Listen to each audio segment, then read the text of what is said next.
m'a amené là au départ, c'était bête comme de se trouver au bon moment à la bonne place. Je passais dans le corridor à l'Alcan, puis on m'a dit « Ah, il manque quelqu'un sur un CA, est-ce que tu pourrais y aller? » Moi, je suis rentrée en 92, donc ça allait évoluer vers la culture scientifique. On essayait de s'assurer que justement les gens, comme citoyens, on trouvait ça important de faire la promotion de la culture scientifique parce qu'on disait, quelqu'un qui lit les journaux, qui écoute les débats de nos jours, quand tu entends sur, je ne sais pas, le gaz de schiste ou les choses virent tellement émotives à cause que les gens n'ont pas nécessairement les bases scientifiques pour se raccrocher, savoir. Je trouve que c'est important, comme citoyen, qu'il y ait une bonne culture scientifique. Puis après ça, on a vraiment réalisé que l'importance de faire la promotion des carrières scientifiques. Les jeunes sont peu nombreux et puis il n'y en a pas une grosse proportion qui choisissent les sciences. Donc, il faut travailler là-dessus. Il y a le fait aussi que la population vieillissante, il y a beaucoup de retraites.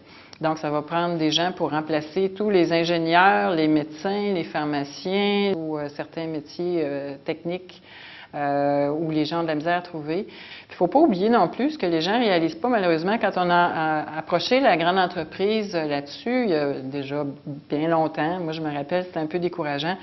Les gens avaient une vision tellement à court terme qu'ils ne pensaient pas aux problèmes qui leur arriveraient plus tard.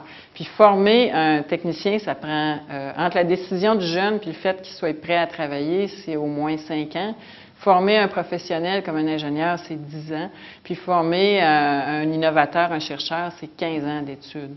Donc, ce n'est pas quelque chose qu'on prépare ou qu'on arrange du jour au lendemain quand on a le problème. On espère toujours avoir un impact, évidemment, sur les jeunes. C'est difficile à mesurer, par exemple. On voit qu'il y a un nombre croissant de jeunes qui participent à nos activités scientifiques, mais de savoir lequel est allé en sciences à cause qu'on a fait ces activités-là, c'est pas toujours facile à mesurer. Puis moi, personnellement, ce que j'aimerais, c'est vraiment faire saisir aux jeunes, à travers tout ça, à quel point la science, c'est des emplois puis des occasions d'être créatifs.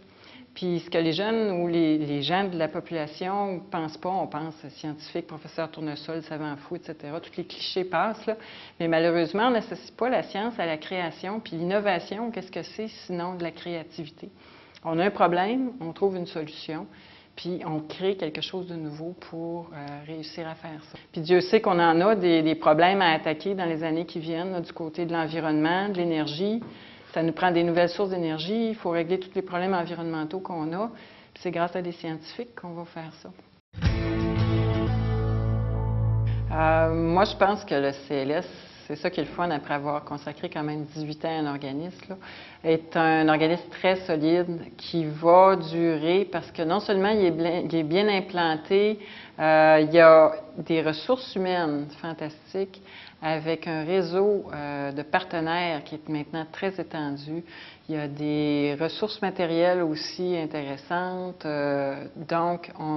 Puis des projets, je dirais plein notre boîte à outils. On a des programmes qui existent, certains depuis justement 30 ans, comme les Expos Sciences, le mérite scientifique régional.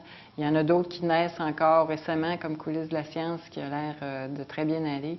Donc, je pense que le CLS est définitivement là pour rester et avoir un rôle majeur là, dans les années qui viennent.